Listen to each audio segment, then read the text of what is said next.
And what I mean by that is times have changed. We all know this. We don't need to go on into how and what VCs are looking for. Everyone knows it's about sustainable growth these days, right? So are you focusing on the right bit within your business? And there's a distinct difference between, from an attractiveness perspective to an investor, between I need to raise and I would like to raise. The two very different things. We're very much aiming at clients who are in the I would like to raise category, because there's no desperation there. We're already building revenue. We're showing X number of growth. We're now looking to raise to unlock this next phase of growth in our business, rather than I've got 3 months runway left and I'm desperate. Two very different conversations. Welcome to the Growth Cartel podcast, where real operators share their stories and form genuine connections. Dive into a world of unique narratives, practical insights, and strategies from the entrepreneurial front lines, with authentic stories of the highs and lows of success and failure with our guests. Join Reese, Brandon, and Paul Mitchinson, Global Head of Consulting at Scalerr. This episode is proudly brought to you by Petona and Four Phase Consulting. Hey everyone, welcome back to the Growth Cartel podcast with your host Brandon Burns, Reese Henderson, and a very special guest today. Now, before I tell you their name, I'm going to tell you a little bit about this person and also what today's episode is broadly going to be about and what you can expect. Thank you for joining us again. It's awesome to have you all here. We've been getting some great feedback in the comments on LinkedIn, and so we invite you to keep going with that conversation and tell us what you want to hear. Today's guest is a partner of our business, Petona, which means partner in Japanese, but he's also a really cool guy that we've met through the Aussie startup scale-up ecosystem recently. He's the global head of consulting at Scalerr, which is a super cool business here in Australia, which really does play a pivotal role in helping businesses scale. And, when you think scale, sometimes it can be investments, sometimes it can be go-to-market, sometimes it can be building a team. And these guys are particularly good at it, but also span across the globe. So the person I'm going to introduce you to is heading up their global consulting business. And they do have space in Singapore, the UK, the US, Australia, and across APAC. And it's been a pleasure to get to know this guy. He hails from G-Town, Detroit, Geelong, where I'm from. And we regularly catch up down there because it's just a hell of a lot easier than coming up to Melbourne on the train. But I want to introduce everyone to Paul Mitchinson. How are you? Yeah, really good, thanks, mate. And I'd say, I wouldn't say originally from G-Town, I'd say via the UK, via Melbourne, and then I've unfortunately found myself in G-Town. But anyway, different conversation. Reese Henderson, let me ask you, without knowing, if you had to pick what part of the UK Paul's from, just from hearing his accent, where would you guess? In the southern half. That's about as far as I could go. It doesn't I'm sound just going to get up and walk out now. Oh no, hang on. Sorry. I just realised I know. Well, North. You're a Liverpool fan, West. aren't you, Paul? No, I'm not a Liverpool fan at all, Brandon. You said you knew me, but anyway. No, I'm a Tranmere Rovers fan, which is, if anyone's got any in-depth knowledge of the lower leagues of English football, you'll find me circulating around the bottom of League Two. But yeah, near Liverpool. Liverpool's the closest big city. All right. Now, one thing we'll have to do on this show is ask every single one of our guests as quickly as possible. It's really to break the ice for our listener and viewers about, one of their biggest mistakes or, fuck-ups or things that's gone, crooked along the journey. Before I get to that, I just want to ask Paul, to give everyone some context, if you had to describe a day in the life of Paul as Scalerr, what could they expect that you would get up to? I'll start off. So a 7 a.m. drop off at nursery, which started this morning. And then my business day starts on the train. So I obviously mentioned getting the train from G-Town, catching up on emails, being a global business. We continue operating overseas. So often I've got messages from people in the UK and overseas. I could then have morning meetings with lovely people like yourselves, followed by catch-ups with actual clients who we are advising, followed up by governmental meetings, because we do partner with government as well as speaking with VCs. So the types of conversations that I'm having in a day are very, very varied. And and how I have to discuss what we do changes from meeting to meeting to meeting. So that is very much a big part of my day. So partnerships, clients, and then I suppose traditional business development. And when you're in advisory, business development is not necessarily, you can't advertise, and people aren't spruiking online that they're looking for advisors. So it's just kind of, old fashioned networking, getting to know people, meeting people who are, founders and growth stage businesses and having those introductory conversations. Love it, mate. Sounds like a jam-packed day. Yeah. Recent threat to you, mate, to kind of get this big mistake or fuck up out of Paul. I'm keen. Yeah, all right. So what we'd like to do is just, we've all done it. In hindsight, you look back and go, how on earth did we think that was going to work? Or how did we not see the pitfalls of that decision? Do you have anything that jumps immediately to mind? Yeah, no, it's probably I wouldn't say it was a cock up as such. It was just, I think it was a lesson, is probably how I call it. So I was head of sales APAC for a high growth business. We signed a huge major US client, and we were doing our outsourced sales for them. They put in some very, very aggressive targets, and so our response was, fuck it, we need to onboard as many people as possible very quickly because we need to get going. And we hired about 50 people over the space of 2 months, had continuous onboarding, but we were not at a position to be able to, one, onboard that many people. We didn't have the foundations in the business. And I would say the wheels almost fell off the organization. It was an absolute shit show, to be honest. People left because, one of the first things that you've got to impress as a new starter is that onboarding process. We didn't have an onboarding process. Yeah. At this point, we were only sort of 10 to 15 staff, and we were like, fuck, we somehow managed to, and I'll say who it is, we sometimes managed to get DoorDash as a client. And it was when they were first launching into Australia, and we were assisting them with their go to market here, and it almost cost us the actual new thing. I think what I've learned from that is it's about actually setting the right expectations. And I think when you're in an early stage business and you've got that first major client, it's hard not to, I'd say, in the bluntest possible way, drop your pants to try and impress them. And we did that. Whereas realistically, what we probably should have done is put a proper process in there to do it in a calculated manner. But I think we just got excited and we just went, let's just go for it. And yeah, that's probably my biggest one, a huge learning curve. But it's also something that shaped me now and how I advise clients and how I advise founders on their growth journey and what you should and shouldn't do. Yeah, and that's a very common story that we hear as well, that you and I certainly believe you can actually grow too fast, and it's about trying to get that 360-degree view and say, okay, if we do X, what is Y? So cause and effect. So if we hire too fast, what are the risks to the business? And just as a leadership team, as a management team, as a decision-making team, understanding what that is and having a risk matrix and saying, right, well, we could grow too fast, we could churn staff, and that's going to be really expensive. So what do we want to do? What's the countermeasure? Because I've definitely been involved in making similar mistakes. Yeah, and it's a really hard balance as an SLT when you can. Well, we've got on one side, we've got someone who's willing to give us quite a substantial bit of money, which is, for an early stage business, cash is king. But on the flip side, you're kind of trying to work out like, what should we actually do here and how can we measure it and do it properly? I think, as I said, we were, and this is something we could probably come on to later, but it's about having the right people in the business for the right stage of the business. And I was brought in as that kind of first senior hire, but I would probably say that other people in the organization at the time, they were very much the ones who built the business from the ground up, but probably didn't have the skill set in the next level of what's needed to grow a business. And that's totally fine, right? There's nothing wrong with that. I think because in my opinion, there's the right people for different stages of a business. Yeah. And I think that's, go Brendan.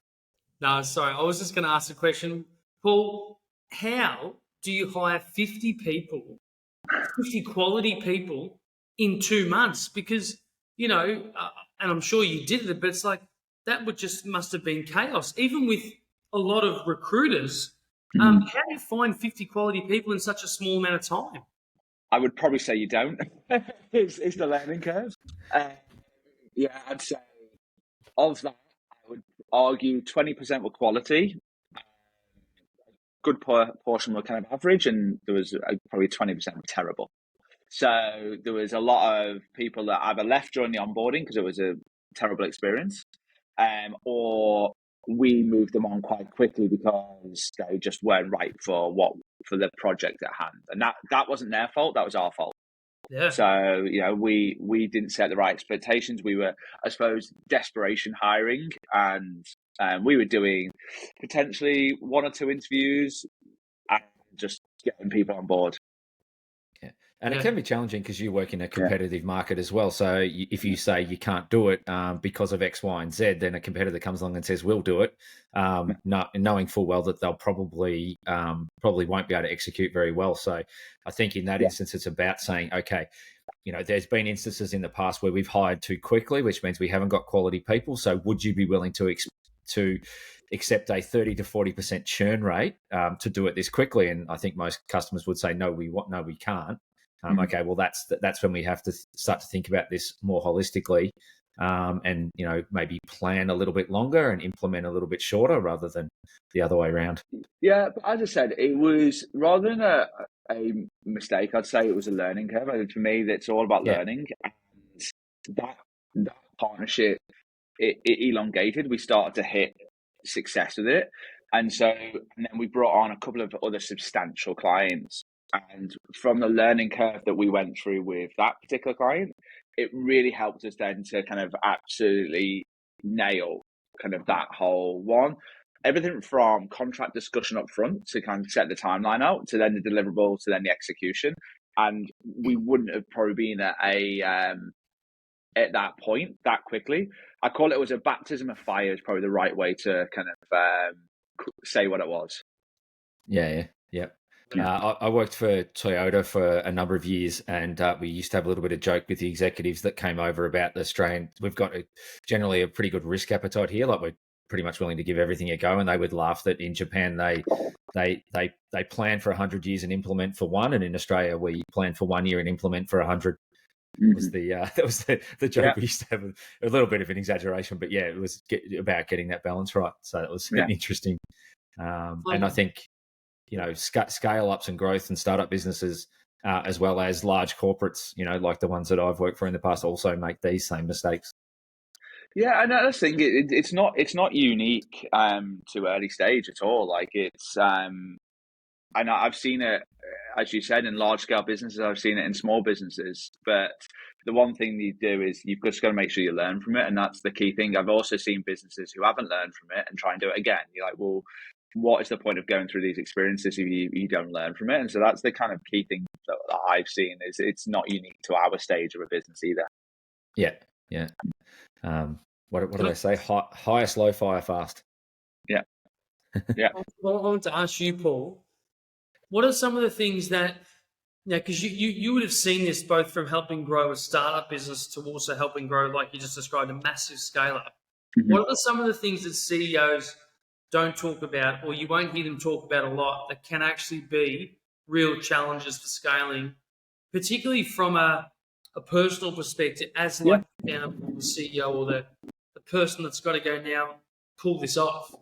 Yeah, no. So I think it's a really interesting topic, and we could probably kind of go into quite a few different rabbit holes in it. I think the journey of a founder, and I'm saying this from someone who is not been a founder, so I'm saying this from someone that's been working very closely with founders, both in within businesses and then from an advisory perspective. So, saying this kind of, I haven't been through the journey, but I've supported the journey, right? So, it's a very, very lonely club, is what the CEO and founder club is. A lot of long days, a lot of late nights, but for me, that's probably where we as a community need to support founders more. So founder on founder support. When you're scaling a business, things that you don't see is the sacrifices that founders and CEOs tend to make. And I mean that from a personal perspective. So often there is family behind the scenes, be it partners, be it children, be it even just, friends and things like that, that either you're not seeing your family because you're traveling a lot, or maybe you're fortunate enough where your family are willing to sacrifice and move with you. But that is also a huge personal burden that is kind of undertaken by your immediates. So I think that is one of the things that people within an organization don't necessarily see, because founders tend not to speak about it. And it's speaking about it because you don't want to be seen as or it to be seen as a form of weakness, right? And this is that kind of the societal thing in general, that we're getting better at it in society about talking about things. However, as a CEO, it's seen as this, you're top of the hierarchy. You've got to be seen as this strong person that's, leading from the front. So any form of weakness, you tend not to cascade downwards. And I think for me, it's the opposite, and you should show that personal element. So for me, it's the family sacrifice is a huge one. If you're scaling internationally, you better be prepared for terribly long days. And what I mean by that is, our business is a classic example. We've got Australia, Singapore, UK. Unfortunately for Australia, we're pretty much at the worst possible place to be in the time zone. And generally, there's not a good time that suits all markets for Australia. We're always want to get put out. So if you're scaling a business and you expanding into UK, then you're going to be up very early, you're going to be up very late, and you've also got to operate the business as per as well. Because what are things that I think I see a lot of is people forget about HQ as well, right? They focus so much on that new market that they forget about that. So they're probably two of the biggest things that I see that cause stress and founder burnout. There's a lot more we could probably dig down into, kind of the mental health and how they can deal with it and coping mechanisms and things like that as well. Well, yeah, what I was going to ask there was, I reckon this would be really cool for people to know, is what's one of the most common but unexpected, I guess not a behaviour, but also an apprehension or a trigger that causes, challenges or anxiety for a founder or a high-powered CEO that we may not expect, or might be, more common than we would expect. Yeah. What I think it is, and this is, again, unfortunately I don't have the quantitative data behind it, but I actually see it as the unwillingness to let go. And what I mean by that is that if you're scaling a business, there is a point where you cannot have fingers in everything. You can have little bits of knowledge about everything, but there is a point in that journey when you do have to trust other people with your, and for a lot of founders and CEOs, this is their pride and joy. They've built this from the ground up, but they have to let go of certain aspects of it. And that for me is the biggest thing that they struggle with. And that's where you do see some businesses unfortunately fail, or they lose talent because you've got a founder or CEO who's trying to just do everything and not letting the talent in the business actually run with things. So that's for me what I see as the biggest one. I've had that and experienced that myself, both in my corporate career and starting and founding my own business, is that letting go, trusting and empowering people and watching them do it a different way, not necessarily better or worse, but watching them do it a different way, and then setting the correct guardrails in place to say, look, as a leader, as a leadership team, we're happy to accept you playing in this space, but they're the guardrails. And if you hit those guardrails, it's not we're not going to come in and wrap you across the knuckles, but that's when you need to come back to us and report, and we can discuss. So I think it's about, putting those frameworks in place to say, right, here's the fields of play. This is what we're comfortable with. It's not saying that that's set forever, but, letting go because it is really, really challenging. And I've expanded corporate businesses across multiple markets and reported into fully owned subsidiaries in the US and the UK. And if you don't do that, you will be working 18, 20 hours a day, and you will be doing meetings at 5 a.m. and 11 o'clock at night. And that is a fast track to burnout. And I found it a fast track to burnout when my wife and I were dual income and no kids. So throw, kids and all those types of things in. And that can be really challenging. And another point is, and I think this is what founders and and CEOs can really find is that you don't feel like you're present and your best version of yourself at work or with your partner or with your kids or with your friends. And it's learning to accept that is something that I've done a lot of work on, particularly over the last 5 years, is to say, I want to have balance. I don't want to sacrifice one for the other. So what does that look like and how can I be okay with that? Otherwise, I will burn out and I'll be no good to anyone. So, yeah. It's a really, I think the word that really resonates in that is like what you just said is like being present for me. That's kind of the key, and that absolutely both.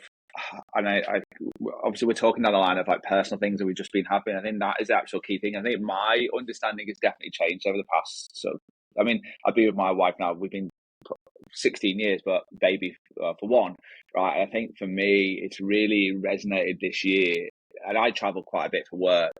And I've really understood how difficult it is when you go away for 4 or 5 days. And I struggle when I look after our daughter for a weekend, let alone 5, 6 days, right? And it's just no break. So I think for me, it's the presentness, but also the appreciation of how much your support network actually help you. And I'm talking this from a senior leadership perspective. So it's probably even ramped up even more from a founder perspective, right? And that's the thing. So what goes in that with that presentness is appreciation of the people who are supporting you in that your journey as well. Yeah. And I think, and once again, I've experienced this both in corporate and in startup world, is that trying to build a network around you of people that you can talk to that are peers, because it is quite lonely when you do get to the top of the tree. I don't want to talk about sort of first world issues, but like I was the most senior person in market reporting into Kuala Lumpur, and so there's only so many things I can go and talk to my team about as the most senior person. And so who do I talk to? Who do I say, I'm really struggling with this, I'm really struggling with that, I'm not sure I'm attacking it right. And I think it's important for leaders in this more modern world with the new generations coming through to be more transparent and be more authentic and show vulnerability to a certain degree. So try and do that. And then in the startup space, I was very cognizant of building a good advisory board. So I could go and talk to them and say, look, we're working in this very unnaturally high pressure environment. Might be the CTO, might be my co-founder. I'm having challenges. I don't think I'm attacking it the right way. I don't think they're attacking it the right way. How can we get together and, diffuse this a little bit so it's in the best interest, So, building and attacking your network. And I know everyone that I talk to who's been in a similar position to me is like, yeah, great, let's get together. Let's just start a WhatsApp group. Let's have a coffee. That type of thing. Quite often it'll be have a beer, but I'm in the 4.5 weeks into not drinking for 12 months. So I'm more coffee and kombucha these days. Oh, you're definitely Melbourne, aren't you? Kombuchas. Anyway. So I've got a question, Paul. Obviously, when it comes to Scalerr and your growth advisory stuff, I know you sort of break it out into 3 areas. You focus on people, scaling, and then the ecosystem, right? Yeah. I wanted to ask you. It appears that it's very important to founders and scale-ups fundraising, and clearly, it's integral to a successful journey. But what do you say to someone who comes to you and their entire focus almost is just on getting help, being able to do a better job of fundraising, when often you may see them as missing, 3 or 4 key things that they need to address before they even start? But once they do start, they could expedite attracting those funds. But how do you handle having a conversation with a founding team to say, hey, we know you need money and you want money and it's going to come, but you haven't done these things and you really need to stop and do these things? Yeah. So it's a great question. I think what I'll go back to is firstly, the reason why we've got those 3 pillars that you kind of mentioned, because for me, they are absolutely categorical to get right to help scale a business. So that's why we very much focus on the right people, the right strategy, and the right, we call it support network, but ecosystem around you, right? So that is the key things for a business to scale. They don't operate in silo, right? And that's kind of one of my first things that I'll always say. Now, the key thing though is I'm very honest with founders and go, listen, we are not a consultancy that come from Big Four. We're not PwC, EY consultants who've read in a book on how to scale a business. We are a group of either founders, ex-senior leadership within tech and corporate, and ex-investors, right? We have trodden this path. We understand the journey that you're about to go on. And through our expertise and what we've experienced, this is actually what we think you need to focus on first before you can get to that. So I think for me, it's really understanding like what is the benefit, what is our value prop? And for me, the biggest value prop that we've got as a business, and I'll tell you this very honestly, we've not developed some unique thing that is going to get everyone to the moon, right? There's nothing that we've got this magic dust that's going to amazingly make you scale and de-risk everything, right? But it's how we deliver it, and it's the relationships we build with our I call them partners rather than clients, but it is the relationships we build. And so for me, if you're solely focused on fundraising, and that's it, you see fundraising as a success metrics, then unfortunately we probably won't take you on as a client. And we are quite selective in that, because it is about finding the people that are coachable and people that understand. If people don't understand that we're here to help, and I'll say that again, like we are a fee for service organization, so naturally we've also got our own overheads to cover. However, if you're solely looking to fundraise, then we'll try and coach you through it, but we probably won't take you on as a client because you don't understand that you need to get the foundations in place first. And we look at it from an investment lens, and what we don't do regards to cap raising is we don't actually we have an inner circle of funds that we've got very good relationships with, that we will pass on our clients, but only if they're ready to be passed on, because our relationships that we don't want to jeopardize, and two, we know what our VC partners are looking for. And what I mean by that is times have changed. We all know this. We don't need to go on into how and what VCs are looking for. Everyone knows it's about sustainable growth these days, right? So are you focusing on the right bit within your business? And there's a distinct difference between, from an attractiveness perspective to an investor, between I need to raise and I would like to raise. The two very different things. We're very much aiming at clients who are in the I would like to raise category, because there's no desperation there. We're already building revenue. We're showing X number of growth. We're now looking to raise to unlock this next phase of growth in our business, rather than I've got 3 months runway left and I'm desperate. Two very different conversations. Yeah.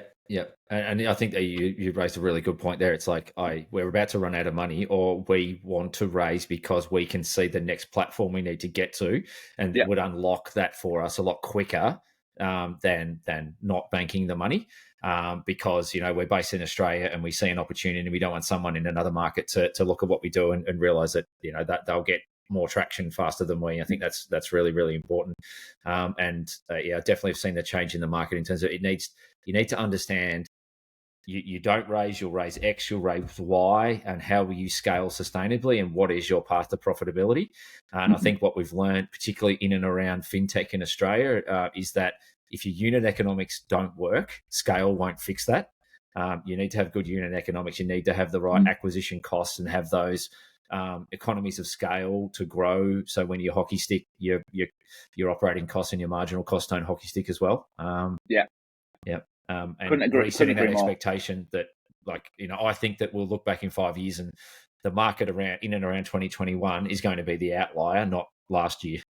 Yeah, and I say maybe we can save this one bite and replay it in 10 years' time. I think span out this year or the past 2 years, we'll probably see more unicorns and high growth, huge businesses in probably 5 years to 10 years time that have been span out of the past 2 years, because generally the best ideas and the best businesses are grown out of difficult times, and because you're focusing on the right things in the business, Yeah. You're focusing on sustainability. You're focusing on building the right team about you, and you're not focusing on I need the money from from capital money to actually facilitate my growth. I would like it, but I don't need it, right?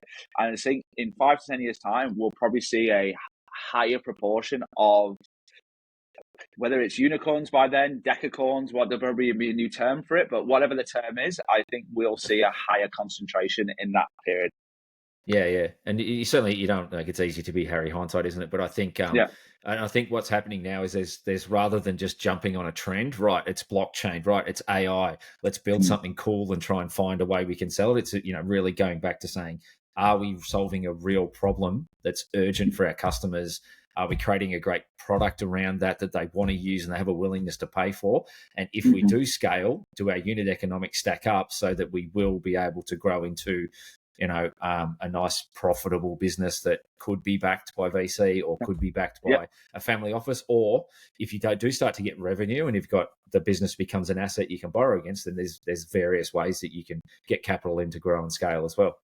Yeah, and one of the things that and we're talking right now, it's scale up. So I'm not talking about pre-seed fundraising here. I'm talking obviously post that, but it's also going into these conversations with VCs and actually, can you articulate how are you going to turn their investment into revenue? And I'm not going to, a good friend of ours, and hopefully you're going to get him on the pod as well, is Luke Ricks. And he actually put together a program last year on turning capital into revenue. And it's a really interesting way to look at it. But if you can present in your pitch to a VC, how are you actually going to turn their investment into revenue? Yeah. Then you are more likely going to get invested in, rather than just going, I'm going to spend 20% on dev, 50% on sales and marketing. And it's like, well, that's not a plan. That's just a number you pulled out of fresh air. Yeah, so like you're talking there about instead of having the standard pie chart and slide 8 to 10 of your deck, you're actually saying we're going to invest this money in these areas, but the outcome will be this many paying customers with this much traction, with this much churn and this much stickiness. Yeah, that's a great point for people looking to raise. I love that. First question, Paul. I'd love to know. So when someone comes to you and they're considering, growth advisory and Scalerr partnering with them to, help get it right, but this person maybe, is apprehensive or they feel that they've got a handle on things, what's one of the first questions you will typically ask, or one of the first topics you'll address to really level them and for them to understand that, wow, if they haven't got clear on that, then they definitely need your help? Like, what do you usually ask someone to really uncover straight away where they're at? I think for me, I probably think more like with investment head on. So I actually will dig down into the founder themselves, right? And bottom line is, business is business. I can focus on the business at some point, but I actually want to understand, I need to find out whether this person's coachable. So for me, it's asking the right questions to actually understand their mindset. Because if they're not coachable, what is the point of them having an advisor? So I know there's no specific question to answer you. That's a classic politician's answer there for you. But I will ask a raft of questions just to dig down into the founder themselves and their style, their leadership capabilities. We spoke earlier about their unwillingness to trust and let go. It's these types of questions to finding out whether they're coachable or not. If they're unwilling to let go, how are they willing to trust an advisor to help them, right? And it's these types of questions. So I actually, very much in our first introductory, so how we operate, we might have one intro call, another intro call, and it's not like our, I suppose, traditional pipeline with regards to sales cycle to taking on a new client. We're not selling a widget. It's not like we have one or two phone calls and close. It's about relationship, and that's the difference with advisory. It's about actually building a relationship with the person in front of you so that they see you as someone that they can trust. And so for me, I don't really spend too much time talking about business at the start, or for probably the first one or two meetings. It's very much understanding them as a person, why are they on this journey, and then how can I actually help you? Yeah. And so with you guys, you're more sort of seed after that, like a full priced round, really ready to scale. There's clear revenue in the business. Yeah. Well, yeah, I mean, in short, we're a fee for service business, right? We Yep. charge a monthly retainer, and unless you're extremely well backed with Yep. some deep pockets to start off with, you've got to be able to afford. And we like to price ourselves pretty. We play in scale up space, so we're not charging ridiculous sums, but at the same time, most of our contracts tend to be 12 months long, right? So you've got to have some revenue in the business to justify and to be able to Yep. expend Yep. expenses. Makes sense. Yeah. And then in terms of like founders and taking them on the journey, I sort of look at it particularly early stage bootstrap and quite young.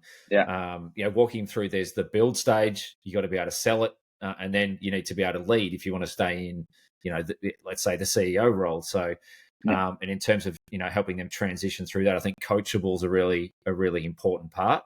What do you see the key aspects of helping someone who may be quite a technical leader? So they might have come from product or tech or something like that. So how do what are the key steps that you would think you need to take them through to get them to open up their ability to reflect and learn and grow and become that leader that can lead 100 people rather than 10? To be honest, I actually probably look at it from a slightly different lens. And what I'll say to that is, it's about trying to help them find what they actually enjoy within the business firstly, right? Do they actually want to be a leader, or do they actually enjoy more the development side, the product side? There is nothing wrong with that. You can still be a founder of the business, but in a development product-based role, right? Yeah. But I think for us, it's really helping that person come to the conclusion of whether they actually want to go into leadership, which means they have to understand, we go back to the word we used before about letting go, that they have to step away from the product side of the business, or do we help them find that person that they're going to entrust to lead their business? So that for me is part of our journey, is actually helping them understand which avenue they want to go down as a founder of the business. Is it the leadership aspect and this is, I suppose we talk about mistakes and things like that earlier. And this is the one and critical mistake that a lot of people in scale ups don't come to terms with, is they have to let go of the business at some point if they are not a strong leader.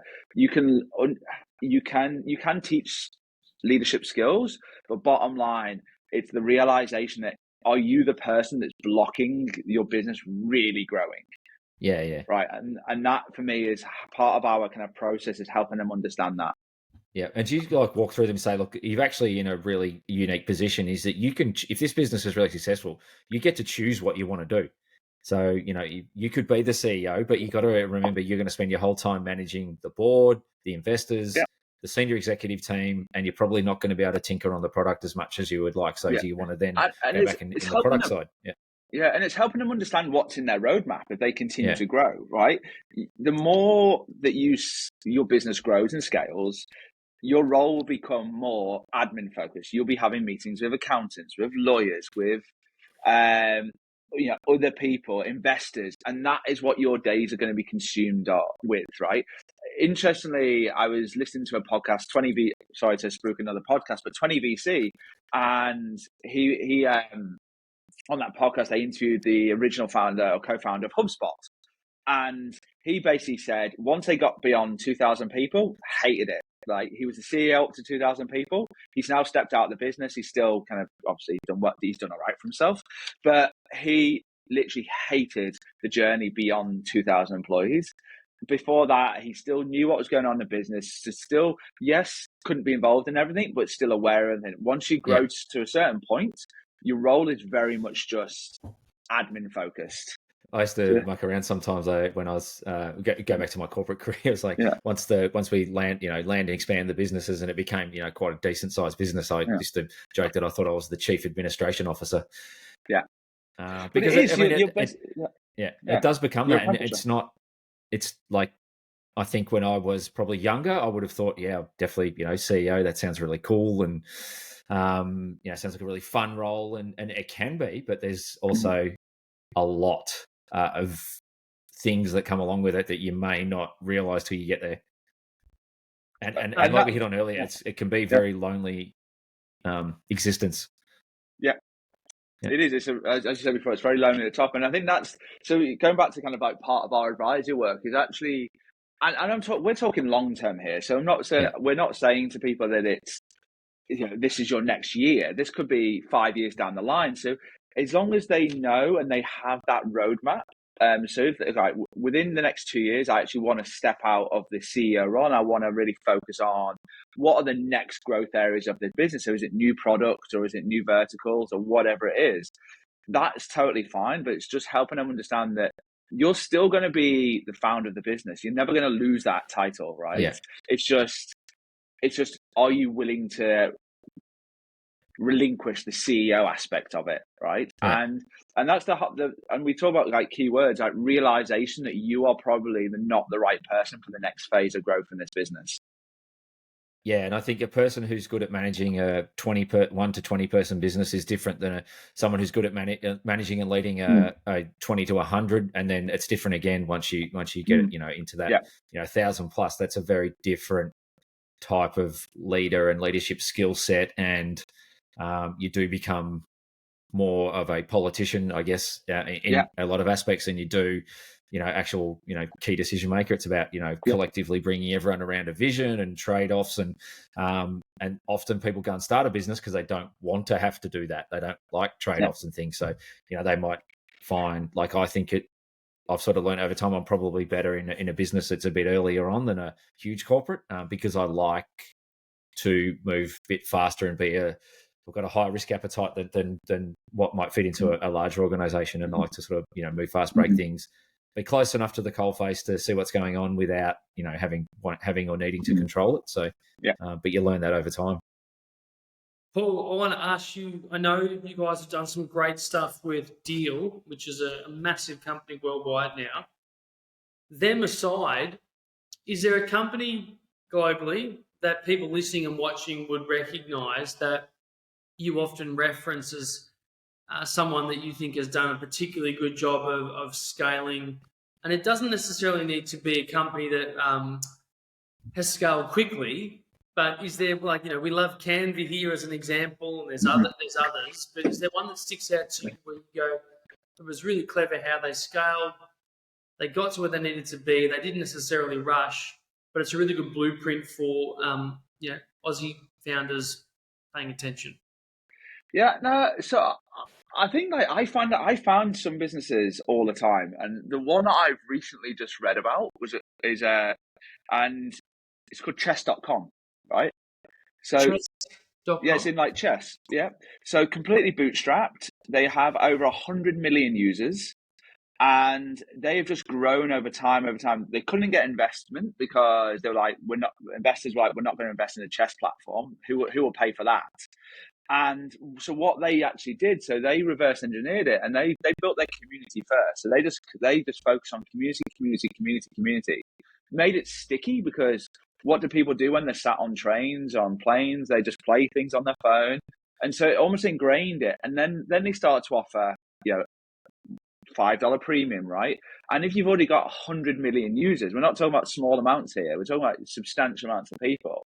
And it's just grown organically, slowly over time. They registered the domain in 2000, I think it was about 2010, around then, for $50,000, right? Just chess.com, simple, right? And it's just been one, and it really, again, was listening to about it on the podcast, on a podcast, and it was I think the podcast title was like one of the most successful businesses that you've never ever heard of. And so I like stories like that. The reason being is they didn't. They tried to get capital. They couldn't get capital, and they were like, you know what, we're going to do it anyway. And so, for me, I like ones like that. The word is stickiness, and how do you create, be it an app or a platform or a piece of tech that people actually need and they embed into their organizations or private life, and it's actually almost too hard to let go, and that's the stickiness. That's why Canva, that's what they're absolutely nailing, right? We don't want to talk about them because they're the golden child of Australian tech, but who's the other one? Like Atlassian, right? I think people outside of tech mainly haven't actually heard of the brand Atlassian, right?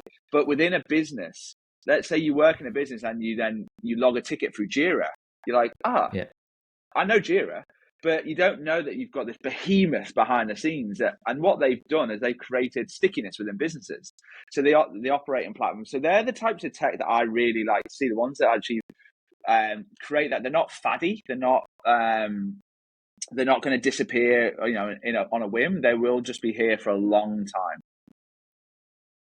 Yeah, Not. love it, mate. I was trying to think of the when COVID first hit. What was the was it House? No, what was the there's one House everyone Party, but there's the House other Party, one that was like it was a word app, and they literally the guy just span it out, and it got bought by the New York Times for some like 50 million or something. I don't know. They don't quote me on the number, but it was he literally had a payday for creating an app, which is simply doing like a daily word search or something like. I can't remember what it was actually, but just but anyway, like I'm really interested to know. Obviously, you guys have got loads and loads of experience. So, started the business, banked money, ready to grow and scale. Want to get out of my market. So there's two aspects to this. So obviously, in Australia, you're a small market. You've got something you think it's got some competitive advantage. So you need to grow and scale quickly. So what does that look like? What are the key things you need to think about? How do you enter a market? Do you partner with a advisory like yourselves in terms of embedding yourselves in that ecosystem?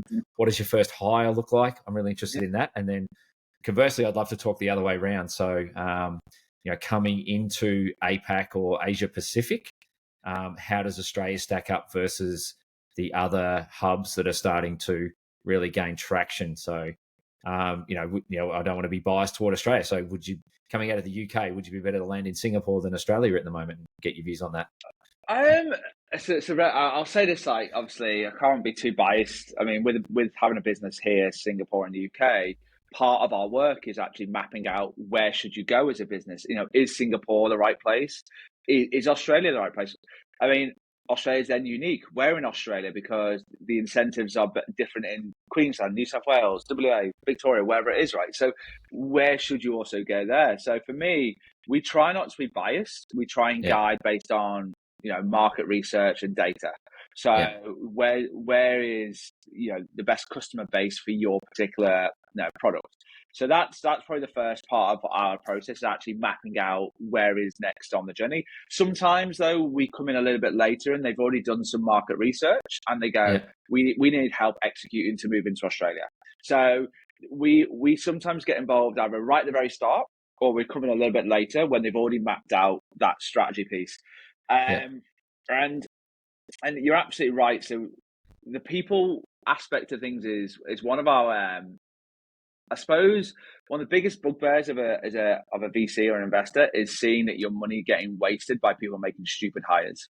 So overpaying for a 200K a year, 250K director of sales as your first hire in a new market, completely pointless. Like you don't, that person, whilst having an amazing experience, is not the right person to probably get you traction in a new market first.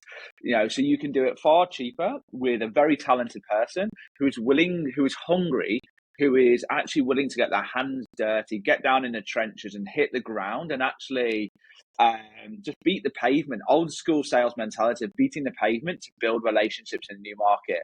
Your highly senior person is not going to be sat there cold calling people, put it that way. I can guarantee that, right? So part of our talent strategy is actually, who is the right hire? Once you've decided to say Australia's that new market, who is then the right person? And then you set some framework around them. If you hit these certain success points, you'll then become our country manager. So it really sets them with a huge incentive beyond their existing role, which hopefully they're incentivized for anyway, that they've got a cherry, on the cake there of what they can aim for and targeting. So I think for me, they're probably like, that's a kind of key thing. Now the question of is Australia better than other I mean, I'm not going to probably. Well, I think you've answered that. You kind of said, well, it depends. It depends on the business, the execution strategy, the product. I understand that. And just in terms of, and this is a question that I kick around all the time, are you better to send someone from your existing team? So if you're in the UK, I'm going to send someone out because I know them, I trust them, I know that they understand the business, but they don't know the market. So send them out versus hire someone local that you don't know, or somewhere in between? I would say, and if you've got any UK background, I'll say it's a half chips, half rice answer, which Yeah. is 50-50 approach. So Yep. put it this way, I would say existing person in the business to build the culture and to bring across the culture of let's say the HQ. Yeah. However, you need localization. You need someone who understands the market, who potentially already has a network, who gets the lay of the land. And so for me, what I would actually do is you build local with support of existing. Yeah. I think one of the things that I hate to see is people bringing their strongest person from, say, the UK to bring them to Australia. Like, if they're your strongest person, leave them where they are. Like, they are, Yeah. they're kicking goals, and and as we all know, like old school sales stats, that 80% of sales come from 20% of the people in the business. Yeah. Why move that person out of where they're already doing well? However, you bring the experienced people across to help embed the culture to then leave. So that's, for me, I would always build local with support of existing. Paul, great you've been advice. great. This is we could go down so many more rabbit holes, but I think what's been important is that you've really shared with us a perspective of someone who's dealing with multiple businesses and founders daily. And I really hope that founders listening have been able to pick up on a couple of those nuggets you've shared, because the one that stuck with me is the loneliness factor and the isolation and the very solo piece of this. And I really think it was awesome when Reece shared earlier his kind of lived experience being the founder, and how when you introduce elements like family and time constraints, it can compound, and I can speak to that as well. So I think it's awesome that a service like yours exists to do that stuff that's not ambiguous, but it's less kind of obvious. Yeah. The obvious stuff. Yeah, I always make the joke, obviously, as a closing, I always make the joke that we don't do any of the boring stuff. So we've got partners who can help you with your legal entity creations and your finance and stuff like that. We're very much kind of like hands-on in the business, both from a strategy piece, but also from a just an advisory piece. And advisory is a very broad term, but it's also just understanding you as a person to help you on that journey. I think that's the kind of the key thing within that. I say we're not there to do the boring stuff. We're there to help with the fun stuff. Yeah. I mean, at the end of the day, it's not necessarily the best product that wins. It's the best execution strategy, and that has to be consistent globally, but set and tailored locally without cannibalizing your business. It's a fine balancing act, and like I said, I've been on both sides of that. Taking business models from mainly Europe and landing them into this market, and then working out what works here and what doesn't work, and well, then in corporate having to have those conversations with global teams as to why that won't work here. But and that's the thing. Like, it's like, as I said earlier on, we don't have some magic powder that we're doing things that but it's about accountability, embedding the strategy, and de-risking global growth. And that's kind of where we really kind of play into the thing. We try and de-risk it from a position that we understand that journey that you're on, right? And so, but as I said, we're not going to throw some magic dust in there that is going to magically make you expand it, and that no one else has done this before. But I think for me, it's really from the delivery aspect, and that's our point of difference in how we do it. Yeah. And like I would say to anyone who has to grow and expand in a new market, it's hard, it's stressful, it's difficult. And that's why the best succeed. And you need to be really realistic and really humble in the way you look at it and the way you execute, and just, be really realistic about what you actually can achieve with the people that you've got, without absolutely, trashing their physical or mental health. Yeah. And it doesn't have to be. I mean, I think you pretty much know every objective you can throw in there for that journey. It's a journey, right? And that's the thing. And only the resilient people can probably withstand it. And people who are willing to make sacrifices, but understand that sacrifices are reciprocal. And it's about understanding the people that are making those sacrifices for you as well. I mean, maybe that's a good point to end on. It's just, remembering who's around you and not forgetting them. and being present where possible. So that's the thing for me, is always remember who is also supporting you on the journey. Yeah. And I know I spoke about that, my journey as well. And I just don't want anyone to think that I've nailed it, because it's a constant thing. I'm constantly putting guardrails in place where it forces me to check in on myself to say, okay, am I present enough in the three areas in my life that are most important to me and I most value? And often it's like, okay, I'm doing okay here, not so good there. Okay, I'm definitely got to look at and focus on that one. So it's not like I don't get up at 5 o'clock every day and have a cold shower and meditate and write in my journal and drink kombucha and then run 10Ks. And we can't comment too much on that because we'll probably lose half an audience. But anyway, it's don't want to lose the Wim Hof crowd, do we? Well, I mean, all those things are important, but also, when your kid's sick or has got, you're up at midnight, that there goes your 5 a.m. get up, because I've learned that sleep is the most important thing to me, being physically and mentally, available for everyone that I want to be available for. So.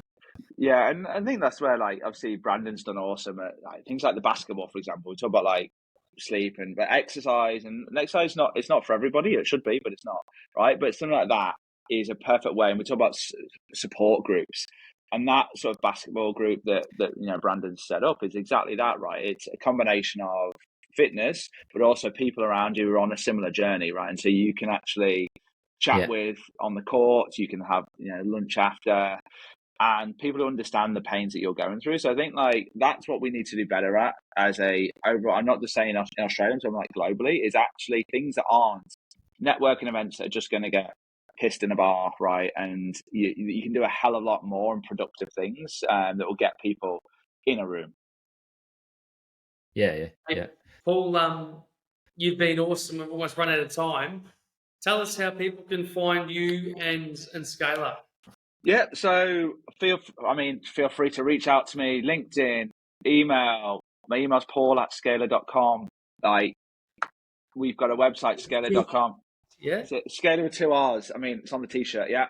But yeah, feel free, WhatsApp me. I'm happy to reach out in any way, shape or form.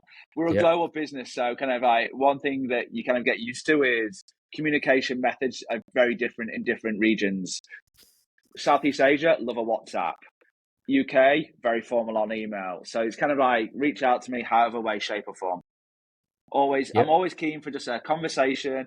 I said it's something that outside of work, I love advisory and mentoring. I work with Startup Bootcamp, River City Labs. I've done work with Startup before, and it's something that I generally enjoy as well. So I love just having conversations with founders, and even if they're too early for us as a business, I'll always entertain a conversation. Yeah, fantastic. Yeah. Very much appreciate your time. I think there's so many nuggets in this episode, and I love what you guys do. I know some of the businesses you've helped grow and scale, and it's really, and I love what you said. It's not rocket science, but it takes hard work and dedication and a consistency and those types of things. I think it's really important. So appreciate you coming on. No, thanks for having me, guys. Thanks, Paul. Thanks for listening to this episode of The Growth Cartel, brought to you by Petona and Four Phase Consulting. Please support us by liking, subscribing, and sharing our content. And our next episode will be landing soon.